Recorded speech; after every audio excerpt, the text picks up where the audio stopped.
Today we're going to talk about how Elizabeth Warren, the financial candidate, loves Bitcoin or loves cryptocurrency. We can say Bitcoin. And we'll talk about that here in a moment. And on this channel, we talk about one of the things that sets us apart is we talk a lot about the economic and the political fundamentals that will ultimately usher in a cryptocurrency. We believe on this channel, without question, and our viewers and our subscribers believe that ultimately we will have a cryptocurrency that is the currency, a decentralized cryptocurrency, which would be a most likely a universal currency, or there'll be several decentralized currencies throughout the world, meaning that the entire world at some point in the future will be using cryptocurrency. And if you believe that, then be sure to smash that like button. Okay, we're going to be talking about Elizabeth Warren, the presidential candidate right now. And I want to lay a little bit of groundwork for you. First, just a heads up, those of you who are using the Crypto tab browser, you may have noticed this. It is currently functioning and working as it should properly. And I'm going to be doing a withdrawal later today. I'm going to be putting out a video a little bit later covering the Crypto tab browser. And I'm going to show you how I'm literally earning about 4 to 5% per month basically like if you think of it as an investing return. But be sure to subscribe to my channel, hit that bell notification icon so you don't miss that video. That's going to be coming up hopefully later today. Still have to record it, so we'll see. Hopefully it'll be later today though. All right, let's get down to Elizabeth Warren. So Elizabeth Warren, if you don't know who she is well, you know what? Before we get to Elizabeth Warren, let's go ahead and build the case here so you can understand what we're talking about. This is a U.S. national debt clock. If you're not aware of this, the U.S. government, just to cover some basics for you, the U.S. government is $23 trillion in debt. 1, 2, 3, 12 zeros. Yeah, trillion. $23 trillion in debt. $23 trillion in debt. Think about it for the moment. That would be $69,000 of debt for every single citizen in the country, man, woman, and child. $186,000 in debt for every person who's actually paying federal income taxes. That's nuts if you think about it. So it's this debt that will ultimately lead us to having a cryptocurrency. If you understand why proponents for cryptocurrency and even gold and silver, why there are people out there who prefer gold and silver over dollars, meaning that in their savings account or for their savings, they buy gold and silver and they store it in facilities. And those storage fees are like 3 to 4% a year. Or if they tend to be younger, they'll buy cryptocurrencies, or maybe a little bit of both, like in my case. Why is that? Because they're at some point, the federal government can't continue to do this. Now, we're going to get to Elizabeth Warren in a minute, but if you understand that the interest on our debt, wait a minute, here's our deficit. This is the difference between what they bring in and what they're able to pay. So that's the actual budget deficit. Now, I was trying to look for the federal spending. This is how much money they're spending, but they're not bringing in enough revenues to pay that. So we keep going into debt at a rate of $1 trillion. Is that a year? That's nuts. So a year from now, we'll be at $24 trillion. That's if things stay the way they are. Now, there are several news stories. Here's what you need to understand. No government in the history of the world, in recorded history, has been able to carry a debt to this amount, $23 trillion. Look it up. No, in recorded history, no government in the world has ever carried that much debt. Why in the world is the U.S. able to carry this much debt? Hang on just one moment. So why in the world is the U.S. able to carry this much debt? Well, it's because the U.S. dollar is what's called the reserve currency, the world reserve currency, or the reserve note. I've heard people refer to it a couple of different ways. But essentially what it means is that most governments, and there's a whole history on how that occurred, but most governments take payments on an international scale in US dollars, especially for things like oil. That means if two countries come together, say just to make random countries, let's just say Canada and Germany come together and they're going to trade among each other. They typically pay each other in US dollars instead of paying one currency versus the next. Now this is all done electronically, blah, blah, blah, blah, blah. But US dollar is the world reserve currency. Now, with that being said, so what does that mean? It means that a large percentage of the US debts actually go to places like China. China holds a lot of our debt. They literally loan us money through the sale of T-bills. And I'm not trying to get complicated on you, but you just need to know that our debt is to these other countries. So here's the thing. This works as long as the US dollar is still the reserve currency. Why? Because places like China gets dollars because we pay them back in dollars. We pay our debt in dollars. So they get dollars all the time. But more and more countries are, and I saw a news article, I couldn't find it, but I saw a news article just this past week where more and more countries are turning away from the US dollar as their international, method of payment, so to speak. I want to pull this up for you because I feel like it could explain it better. Reserve currency is a large quantity of currency maintained by central banks and other major financial institutions to prepare for investments, transactions, and international debt obligations, or to influence their domestic exchange rate. A large percentage of commodities, such as gold and oil, are priced in the reserve currency, causing other countries to hold this currency to pay for these goods. Hopefully that makes more sense to you. So, with that being said, the reason that the U.S. can afford to be in this much debt is because when they pay their debts, they're paying their debts in U.S. dollars because it's the reserve currency. They're buying oil with US dollars. If you take someone like China, for example, China could never carry this much debt because when China goes to buy oil, nobody wants China's currency, the yuan, especially because it seems like it's been manipulated. Well, ironically enough, the US currency is starting to get manipulated as well, but it's getting manipulated another way. It's getting inflated. If your country holds, $1 trillion in US dollars in the central bank, but that dollar is going down 5%, 10% a year, the value of it is going down, then you want to hold less of them. It becomes risky at some point to hold those dollars. Now, the majority of the world still deals with the US dollar, but more and more countries are talking about diversifying away from it. When that happens, that becomes a severe problem. If the US could not pay their debts in US dollars, because basically they can print more dollars right now, literally. That's how it gets inflated. They can print more money. So it's important that we not go into debt too fast, but unfortunately, politicians always promise to give you something. Every election, a politician promises to give you something, and that always wins voters. Remember, every great democracy in history has failed, long-term democracy has failed when the voters realized they could vote them something for nothing out of the treasury. Now, if you understand all of that, now let's talk about this. Elizabeth Warren is talking about giving Medicare for all. Medicare for all. Now, I've got a story about a Medicare for all story that this is something that literally happened in my personal life. It's unbelievable. Let me make sure I hit make sure that's playing. It's unbelievable. I'm going to tell you about that story here in a minute, but let's just read this article. Elizabeth Warren says that she should not raise that she would not raise middle class taxes for 52 trillion health plan. She would not raise, now, I hope you call that 52 trillion healthcare plan. 52 trillion. Let's talk about how big that is. Now that's over a decade. I believe it's over a decade. So that's 10 years. But let's talk about how big that is.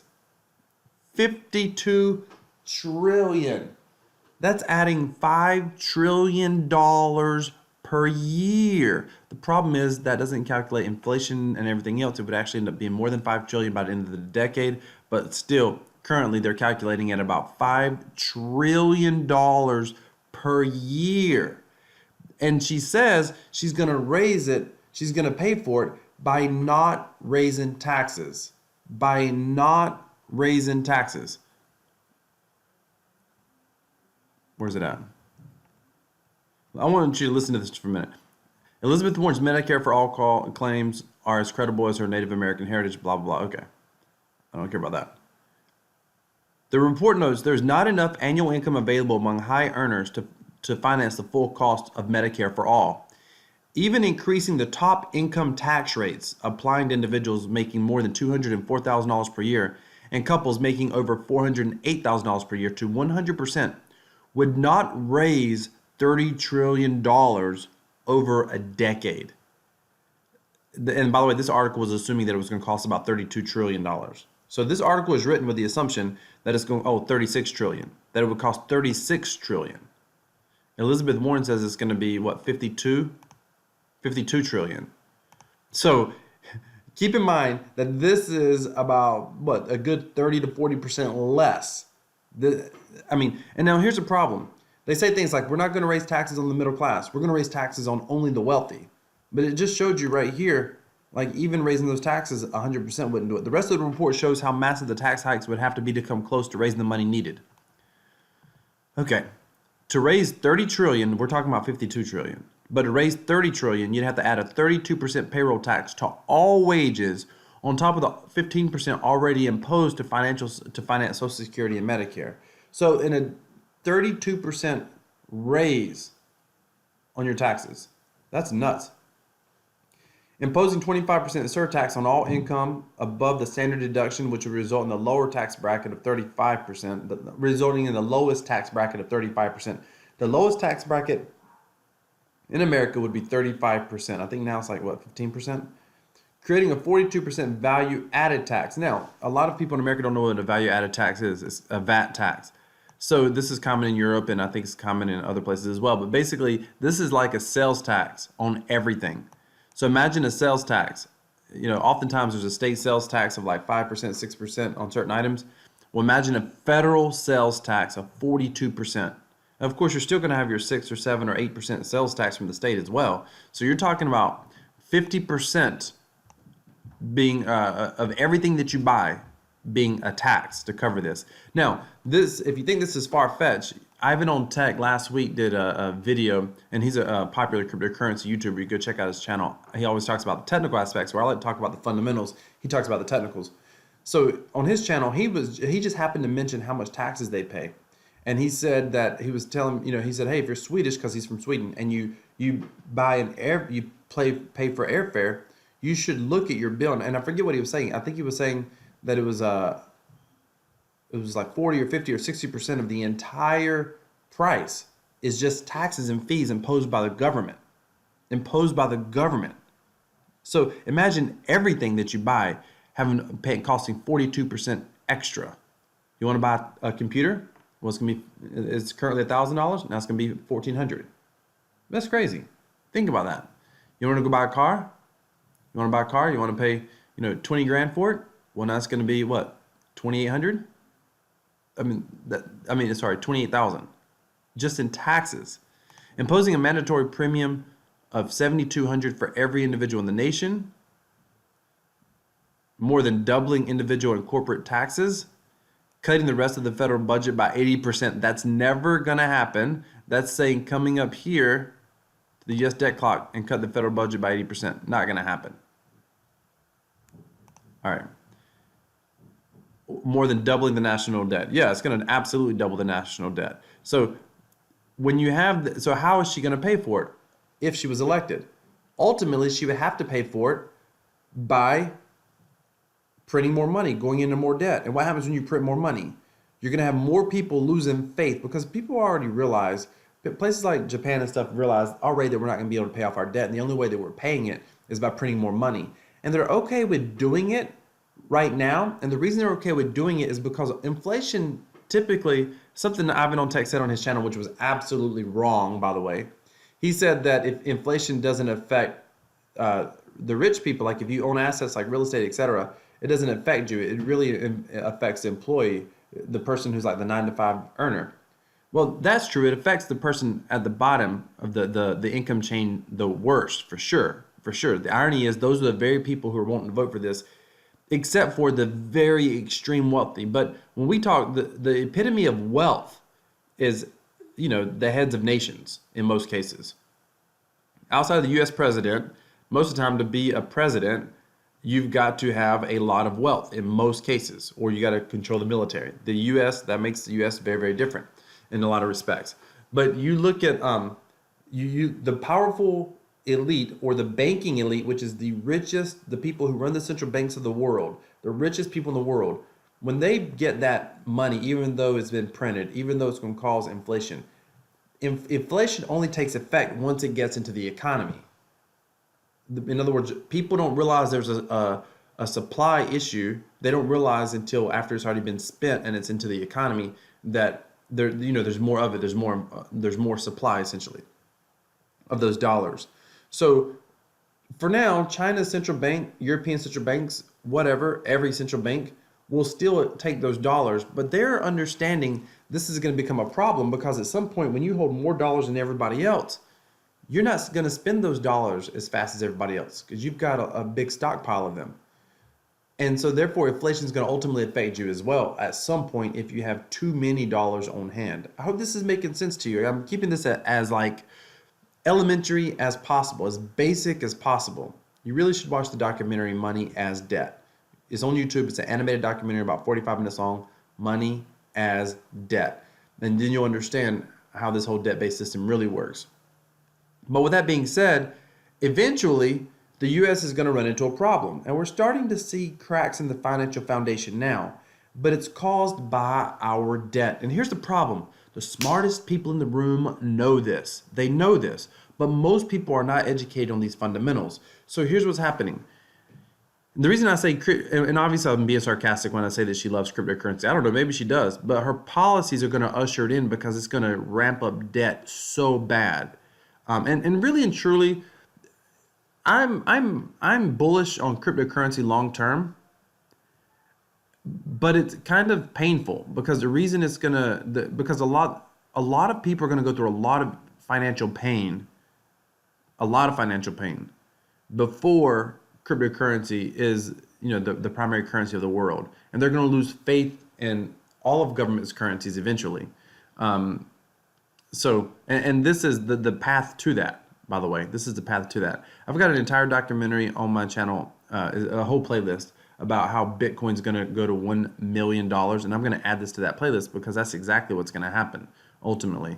And I discussed the math on that more in depth. But this is important. This is a little interesting thing to note as well about millennials. So this is from 2016. Actually, here it is. This is more recent. 1 in 3 millennials view communism favorably. That's really sad. A growing number of millennials show support for communism and socialism. A new survey from Victims of Communism Memorial Fund. The survey conducted by the research and data firm YouGov found that 70% of millennials are likely to vote socialist and that 1 in 3 millennials perceive communism as favorable. That's really unfortunate because what communism really does is it puts the vast majority of the power into very, very, very few people's hands.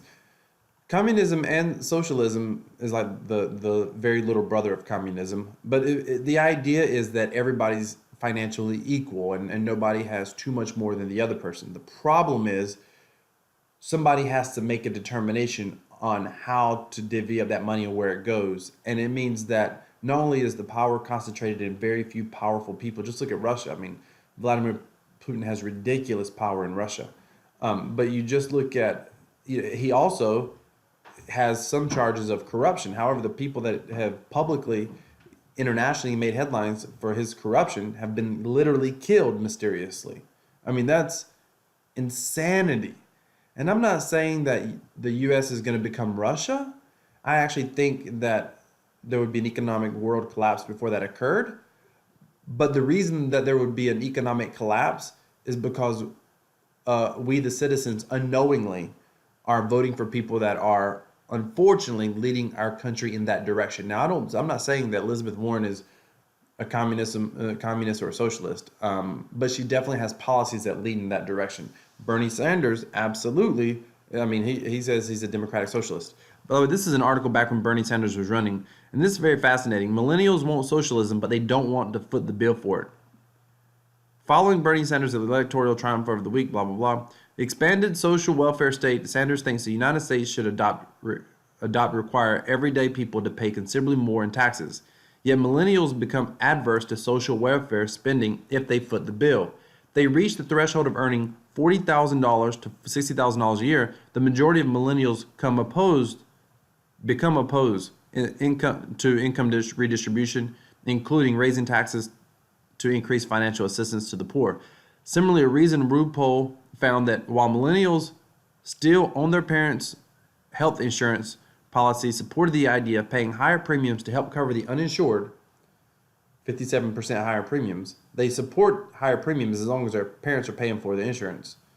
Support flipped, millennials paying for their own health insurance with 59% suddenly opposed to it. I mean, that's a big flip. That's close to 20% flip when all of a sudden they had to pay for their insurance. When tax rates are not explicit, Millennials say they'd prefer larger government offerings and more services, 54%. To a smaller government offering, fewer services, 43%. However, when larger government offerings, more services is described as requiring higher taxes, support flips, and 57% of millennials opt for smaller government with fewer services. So 54% is for more government and more services when they don't talk about raising taxes. But when they talk about raising taxes, 57% say, oh no, we're not for it all of a sudden. Where the hell do they think the money's going to come from? I mean, it really is mind-blowing. I mean, it really is mind-blowing. And I'm going to share a story with you here in a minute of something that happened. And it stunned me when I heard it. And it was a real conversation that happened in Canada when a friend of mine was in ICU. But before I get to that, I want to talk about how Warren says she's going to pay for it because she says she's not going to raise taxes on the middle class. But the irony is, I just want to stop here for a minute. When the citizens realize they can, this sums it up, vote themselves something for nothing, that's when democracy fails. It's amazing how many people don't feel like, don't fully understand that tax revenues come from them. When you want something, it comes with a cost and you have to pay for it. I have a friend of mine who said that he thought Medicare for all was extremely noble and it's something that we should do. And I said, I agree with you that it's noble, but who pays for it? And he said, well, the government pays for it. And I said, well, where does the government get their money from? Well, they get it from taxes. And I said, have you ever considered how much your taxes would go up? And he's like, well, they don't have to go up much. The government can afford it. What do you mean the government can afford it? Where does the government get? And I kept explaining that to him over and over again. Well, they get their money from taxes. But don't you understand that's a tax increase? It doesn't need to be a tax increase. The government can afford it. What do you mean the government can afford it?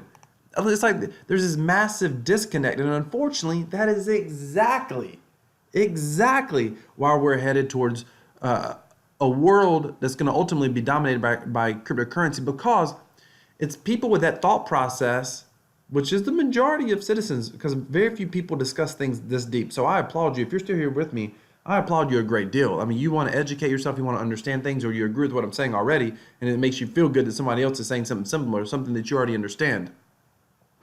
However, the crazy thing is, most people don't understand this, and all they hear is, oh, I want healthcare. I want the government to pay for it. Or I want whatever, more vacation time, and I want the government to subsidize it, or whatever it is that people want. I want free college education, and I want the government to pay for it. Whatever. But yet, they don't understand that there's a cost to it. But they don't always feel the cost. It's not a direct cost. There's not you don't get your pay stub at the end of the week and it says down there, it just shows you how much you pay in federal taxes or whatever. It doesn't show like, X amount for healthcare for everybody else, X amount for everybody else's student loans, X amount for everybody else, X amount. It's just crazy. So how's Elizabeth Warren going to pay for it? Because this is where manipulation comes in. This is like where we're getting manipulated by far. So Elizabeth Warren says that she's going to pay for it. Where's it at? Is it here? Okay. She's going to pay for it by not taxing the middle class. She's going to tax the wealthiest people in the world. Now, I realize that some of you watching this may be like, all right, great. For sure. Tax Jeff Bezos. And I'm not even going to go down the route of even if this man and his company were taxed as much, even if they were taxed as much, even if they were taxed that much, you might not even be able to get your, you might not be able to get your Amazon items because he runs Amazon. Amazon is only cheap and is only as big as it is because in part they haven't had to pay but so much taxes. But we're not even going to go down that route and that conversation. Let's just talk about how realistic is it for someone like Jeff Bezos. Please understand, to block any bill in America, all you have to do is pay off 51 senators.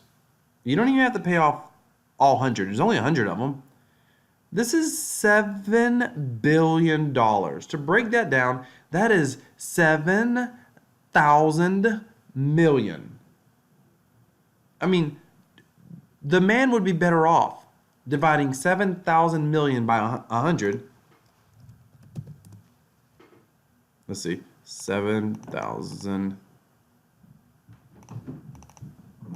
Oh, you know what? Let's not do it that way. 7,000. 7,000 divided by 100 is 70. 70 bill. No way. 70 billion? Wow.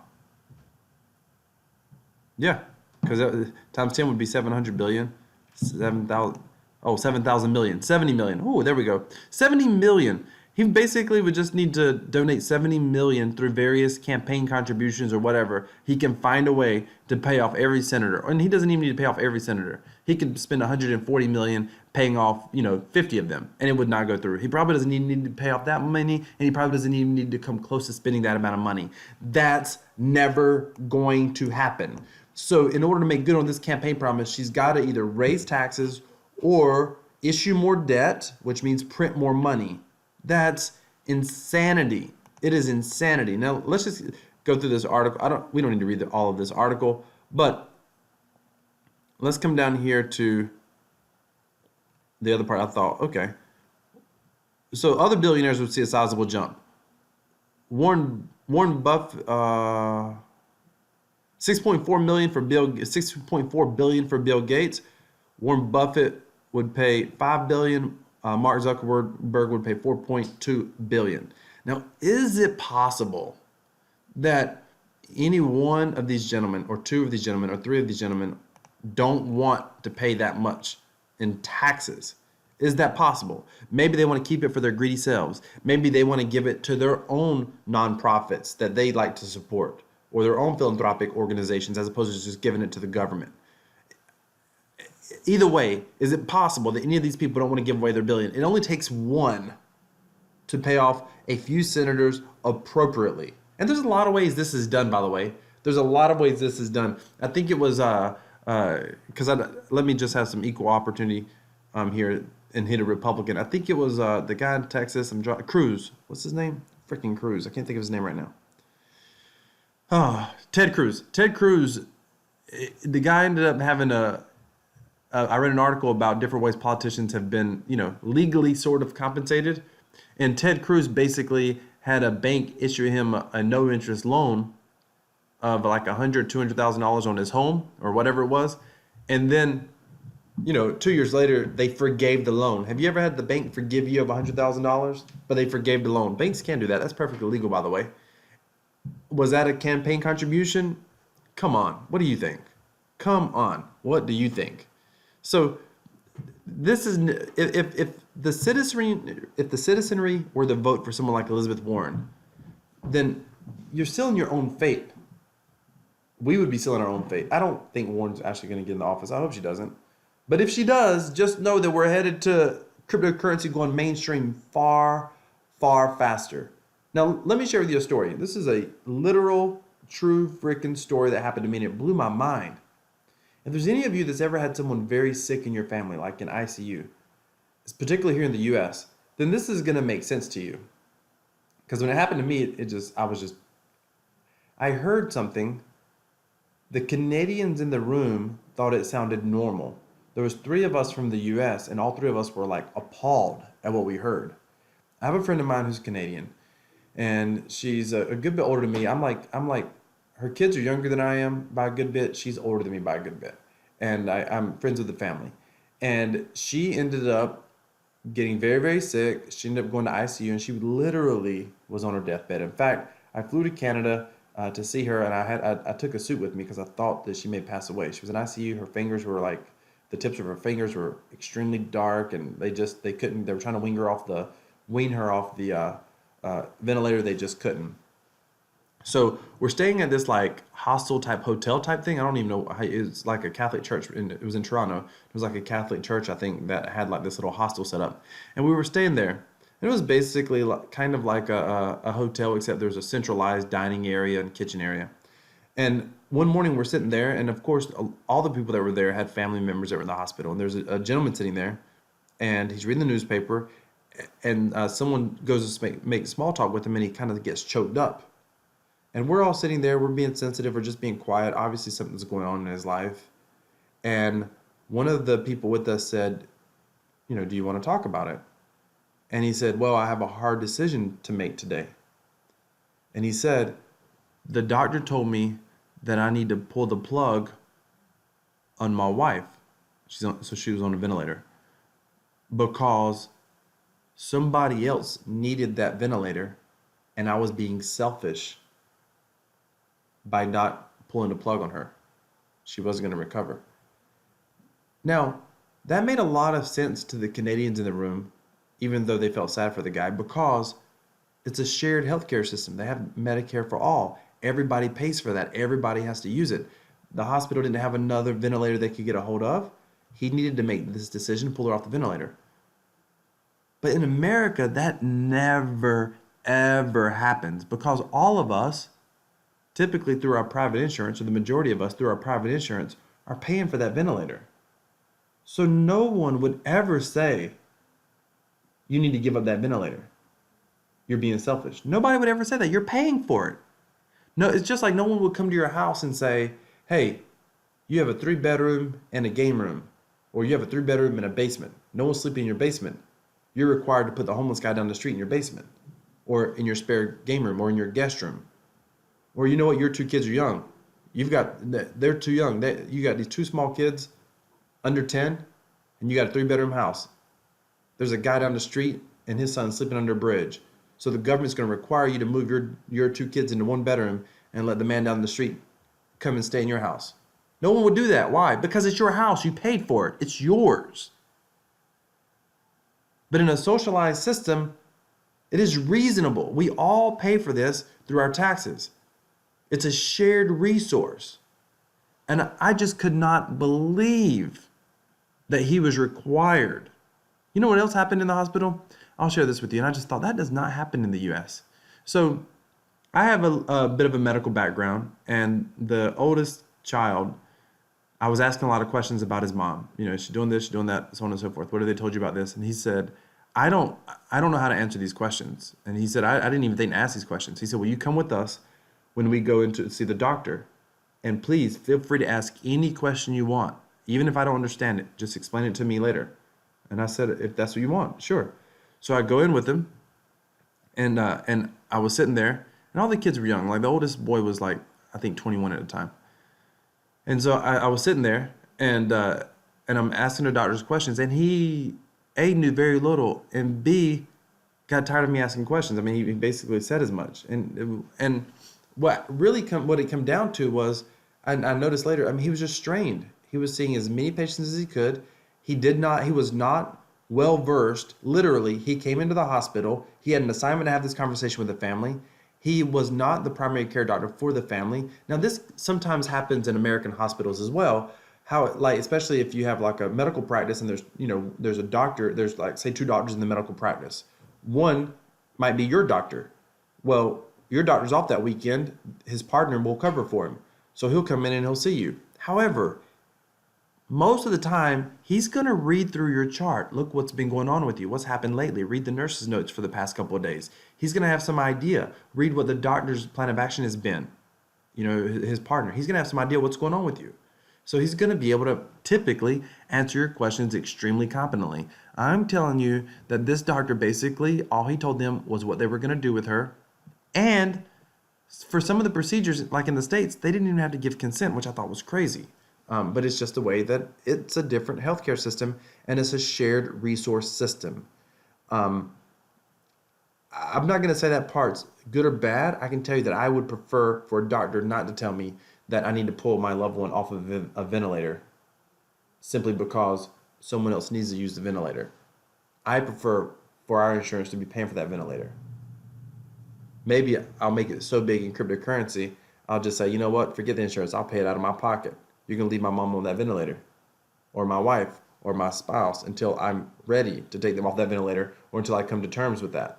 I mean, but the idea that you have to consider somebody else, but that's what happened in a shared resource environment. But nobody thinks about that because it's not ever properly explained to them. People just don't understand that. But ladies and gentlemen, I don't know directly if Elizabeth Warren is familiar with cryptocurrency to the point that she understands the fundamentals of it. I wish I could have a conversation with her.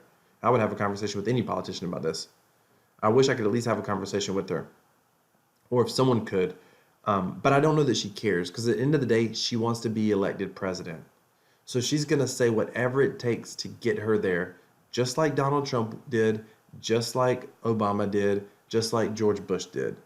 That's the nature of politics. But we, the citizens, have to be a little bit more educated, and we can't let them easily manipulate us. Thank you so much for watching. The fact that you're here this long is extraordinary. The fact that you've listened to me talk this long is extraordinary. I thank you so much. Please hit that thumbs up, hit that like button, and smash that subscribe button if you haven't. Hit that bell notification icon.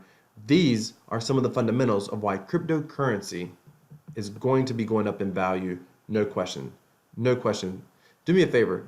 Post down in the comments. If you think cryptocurrency is going to go up in value, just type yes. You can tell me why you think so, but just type yes. Thank you so much for watching. By the way, stay tuned. I've got another video coming out later. What I think is probably one of the best cryptocurrency investments in the world. You don't want to miss it. Thank you for watching. Enjoy my other playlist on Bitcoin going to $1 million. This will be a part of that, and you should be seeing it on your screen right now.